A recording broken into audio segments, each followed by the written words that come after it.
그러면 제가 개인적으로 궁금해서 이제 여쭤보고 싶은 게 있는데요.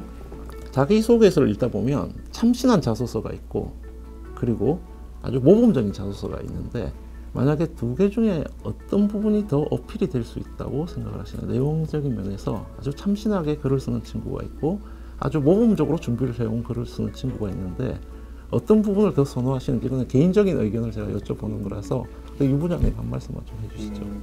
저는 이제 자기소개서를 읽을 때 제일 피하려고 하는 게 저희가 글을 잘 쓰는 사람을 찾는 건 아니거든요. 그래서 글을 이 친구 글 잘 썼네 뭐 이런 자소서를 현혹되지 않기 위해서 자소서를 읽을 때 최대한 좀 조심하려고 하고 있습니다. 그래서 사회자님께서 말씀 주신 뭐 그런 부분들보다는 자기가 했던 경험이 자기가 지원하는 분야에 어떻게 활용될 수 있을지, 그래서 제가 우리 지원자가 학교 생활에서 이런 부분 활동들을 했기 때문에 이런 역량을 갖추고 있고 그 역량이 저희 미래에셋증권에 입사하게 된다면 이렇게 활용될 수 있을 겁니다. 그렇게 인과관계를 가지고 정확하게 설명해주는 자소서를 좀 많이 좋은 점수를 주고 있습니다. 한 부장님, 네. 자기소개서 인사부에서 근무를 하시면서 많은 자기소개서가 도착을 할 텐데 실제로 다 읽어보시나요? 당연히 다 읽어봐야죠. 그 지원자분들의 그 마음을 다 알기 때문에 그 부분은 다 읽고 있고 저희가 그 읽기 위해서 뭐 집에 가서도 읽고요. 밤늦게 주말에도 읽고 다 읽고 있습니다. 자, 그 위에 어학 성적에 대한 질문들도 많이 하셨는데요. 실제로 증권사에서 영어 성적이라든지 아니면 제2 외국어 능력이라든지 이런 부분들을 많이 감안을 하시는 편이신가요? 미래에셋증권 유 부장님. 네. 일단은 뭐 지원하는 분야에 따라 다를 것 같습니다. 하지만 저희가 이제 워낙 글로벌한 되어 있고 글로벌 딜들을 많이 하다 보니까 관련된 직무 분야에 지원을 하신다면 네이티브 수준의 어학역량이 좀 필요한 것 같아요. 그래서 실제로 면접 과정에서 영어로 질문하고 영어 답변을 듣기도 하고요. 글로벌 네트워크에서 근무하는 지원자를 찾을 때는 현지 언어에 대한 좀 강점이 있다면 그런 부분도 분명 가점이 될 수는 있습니다. 예. 하지만 언어가 이제 외국어가 필요 없는 분야에 지원하는 경우에는 뭐 특별히 뭐 어학 점수가 어느 정도 이상 되어야 된다 뭐 그런 게 있는 건 아니고요. 네, 알겠습니다. 자, 보통 증권사 지원하는 학생들 같은 경우는 직무별로 이제 나눠서 이제 지원하는, 그러니까 어떤 뭐 예를 들면 각 분야별로 지원하는 시스템인데 많이 갖고 있는 궁금증 중에 하나가 그러면 자기소개서라든지 면접을 인사부에서 전체적으로 다 관리를 하는 건지 아니면 해당 부서의 부서장이라든지 관련 직무하시는 분들이 실질적으로 자기소개서라든지 아니면 면접 과정에 참여하시는지에 대해서 궁금한데요. NC투자증권 같은 경우는 어떻게 하고 있습니까? 네, 저희 당연히 그 담당 직무에서 참여해서 진행을 하고 있습니다. 실은 자기소개서부터 면접까지 모든 과정 다 직무 관련되신 분들이 오셔서 같이 참여를 하고 있다고 보시면 됩니다.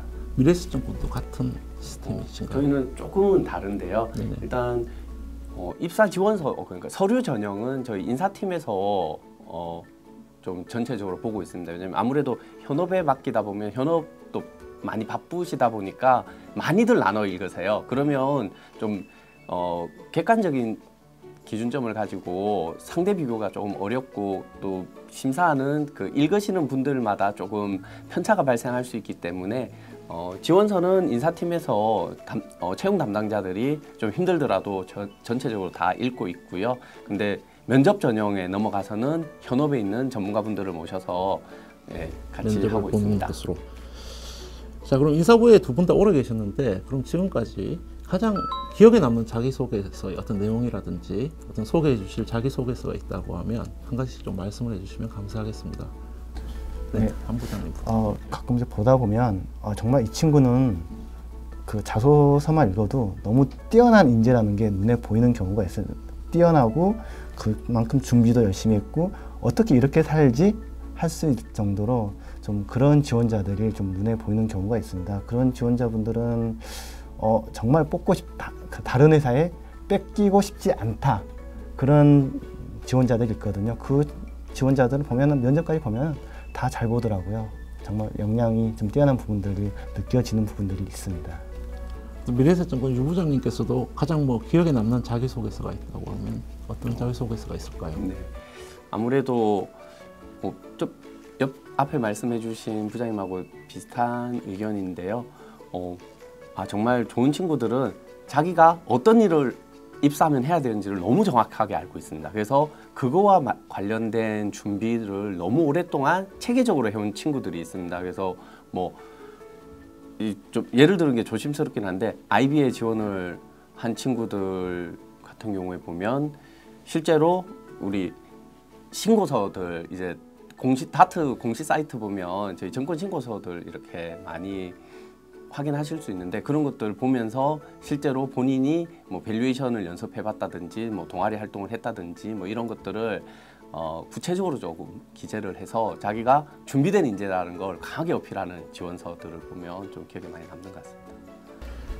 최근 학생들이 이제 자기소개서를 쓰다 보면 특히 증권사 자기소개서를 쓸 때 고민하는 게 보통 두 가지 정도 있는 것 같습니다. 첫 번째가 뭐냐면 직접 영업점을 방문을 하는 것이 좋냐 안 하는 것이 좋냐 라는 부분에 대한 부분이 있고요. 그 다음 두 번째는 실제 증권 주식 거래를 하고 있는 것이 유리하냐 아니면 실제 주식 거래를 안 하고 있는 상태에서 지원을 해도 되는 것이냐 이런 부분에 대해서 상당히 궁금하게 많이 생각하시는데 일단 먼저 한 부장님 네. 영업점 방문을 하는 부분에 대해서는 학생들이 어떻게 영업점 방문하는 게 좋다 아니면 그냥 안 해도 된다 라고 하면 어떻게 생각하시나요? 굳이 뭐 가서 만나서 뭐 선배들의 조언을 듣는 정도 무슨 일 하는지 아마 조금이라도 도움은 되지 않을까 싶은 생각은 듭니다. 여러 가지 이야기나 상황이나 그런 부분들을 팁들을 받을 수 있으면 도움이 될 수 있는데 그거 없어도 본인의 그 색깔이 있다면은 또 오히려 또 그렇게 정형화돼서 그런 부분들에 대해서 틀을 맞춰서 또 와버리면은 그게 또 감점이 될 수도 있습니다. 그럼 제게 도움이 된다 안 된다기보다도 거기서 뭐 본인 걸로 소화할 수 있냐 없냐 그게 더 중요한 것 같습니다. 유 부장님 그 주식 거래를 했다고 하는 게 좋나요? 아니면은 주식 거래를 하지 않았지만 또 그래도 저는 지원을 해도 된다라고 하면 주식 거래 유무에 대해서는 어떻게 생각하시나요? 단지 이제 증권회사가 주식만 하는 건 아니기 때문에 주식을 했다 안 했다는 좀 무차별할 것 같고요. 대신에 어떤 지원자든 금융거래는 누구나 다 해봤을 거잖아요. 그래서 그 금융거래 속에서 불편함 아니면 어떤 본인만의 그런 아이디어 이런 것들을 좀 갖고 있다면 어필하신다면 좀 도움은 될 수 있을 것 같아요. 일반적으로 또 다시 지원자들이 궁금해하는 게 한 번 떨어졌는데 예를 들면 뭐 한 번 지원을 하고 작년에 지원을 하고 떨어졌는데 그럼 다시 재지원을 할 때 학생들이 되게 고민들을 많이 하더라고요. 한 번 떨어졌는데 어떤 스크리닝이 되지 않을까 뭐 이런 식의 생각들을 많이 하는데 실질적으로 한 번 탈락했던 지원자가 다시 재지원하는 경우에는 어떤 별도의 어떤 차별이라든지 이런 부분이 있는지에 대해서 어떻게 미래에셋증권의 유 부장님께서 먼저 말씀 좀 해주시겠습니까? 작년에 지원했던 지원자가 올해 다시 지원했다고 하면 저는 개인적으로 다른 지원자라고 생각합니다. 왜냐하면 1년 동안 또 충분히 준비하고 역량을 쌓았을 테니까요. 분명 같은 지원자가 아니기 때문에 제로 베이스에서 새롭게 보려고 하고요. 근데 정말 그런 거 없이 작년에 지원했던 내용하고 뭐 제가 다 기억하지는 못하겠지만 뭐 동일한 내용으로 뭐 크다는 변화가 없다면 네. 어차피 비슷한 기준으로 자기소개서를 읽고 있기 때문에 따로 필터링하지 않아도 똑같이 걸러지지 않을까 그렇게 생각되어집니다. NH투자증권의 한 부장님께서도 네, 저희도 당연히 필터링을 따로 하거나 그러지는 않습니다. 네, 하고 있지 않아서 걱정하지 마시고 뭐 NH투자증권 다시 재지원하고 싶으신 분들은 편하게 지원하셔도 됩니다. 네. 다음은 이제 필기 부분으로 넘어가야 되는데 증권사들이 이제 필기를 많이 안 보는 것으로 알고 있습니다. 뭐 어떻게 NH투자증권은 필기 시스템이 어떻게? 네, 저희는 인성검사, 적성검사, 경제력 테스트 정도는 보고 있습니다. 경제력 테스트라고 하면 어떤 게 될까요? 금융이다 보니까 금융 전공에 대해 관련된 질문들을 하고 있습니다. 객관식 시험. 네, 객관식입니다. 미래에셋증권은 저희는 따로 필기 시험은 없습니다. 학생들 입장에서는 아무래도 필기 시험 없는 곳을 선호하는 경향들이 있을 수가 있는데 많은 증권사들이 일단 필기 시험은 많이 보지 않기 때문에 그다음 바로 면접 전형에 대해서 좀 여쭤보도록 하겠습니다.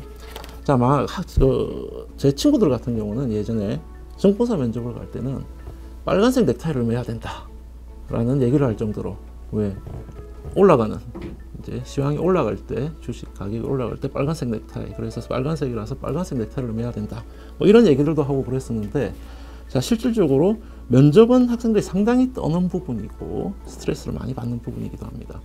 그럼 지금까지 면접관으로서도 많이 활동을 해보셨는데 자 면접을 볼 때 제일 먼저 어떤 것부터 보시나요?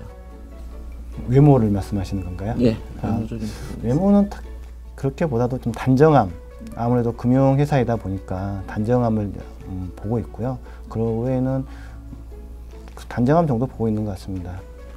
그 미래에셋증권 유 부장님께서는 결국 이제 처음에 보게 되는 거는 외모적인 부분을 보이긴 할 텐데요. 그런 첫인상에 현혹되지 않기 위해서 예, 좀 노력하고 있습니다. 많이 이제 외모적인 부분도 많이 준비를 해오고 뭐 경우에 따라서는 여자 학생들 같은 경우는 아침에 새벽부터 미장원에 가가지고 세팅을 하거나 아니면 이제 남학생들 같은 경우도 상당히 뭐 어떤 외모적인 부분을 신경을 많이 쓰는데 자 외모나 어떤 복장에 있어서 좀 이런 부분은 좀 피했으면 좋겠다 면접관으로 볼 때 이런 부분이 참 마음에 안 들더라 하는 게 어떻게 한 가지씩이라도 있으시면은 NH투자증권의 한 부장님께서 먼저 좀 말씀해 주시겠습니까? 네, 근데 통상 저희 면접을 오신 분들은 일단은 다 갖춰 입고 오시는 경우가 많기 때문에 뭐 대면 면접 때는 상관이 없는데 이제 비대면 요즘 다 면접을 보고 있기 때문에 실무 면접까지는 우리 회사 같은 경우는 비대면 면접을 보고 있습니다.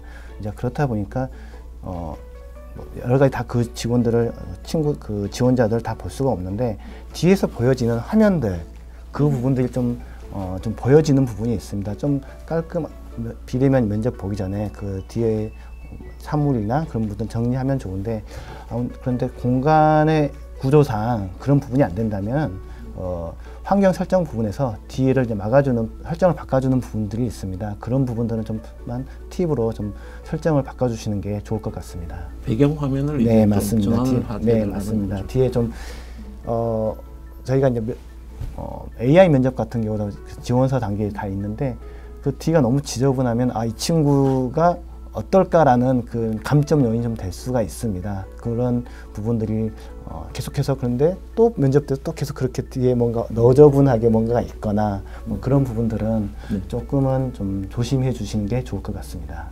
미래에셋증권 유 부장님께서는 어떤 특별한 기억은 없는 것 같아요. 왜냐하면 지원자분들께서도 TPO에 맞춰서 다들 잘 준비를 해오시더라고요. 그러다 보니까 뭐 다들 너무 비슷하게 정형화되어 있구나라는 느낌은 많이 들긴 하지만 이 지원자는 왜 이렇게 하고 왔지라는 경험을 저는 해본 적은 없는 것 같습니다.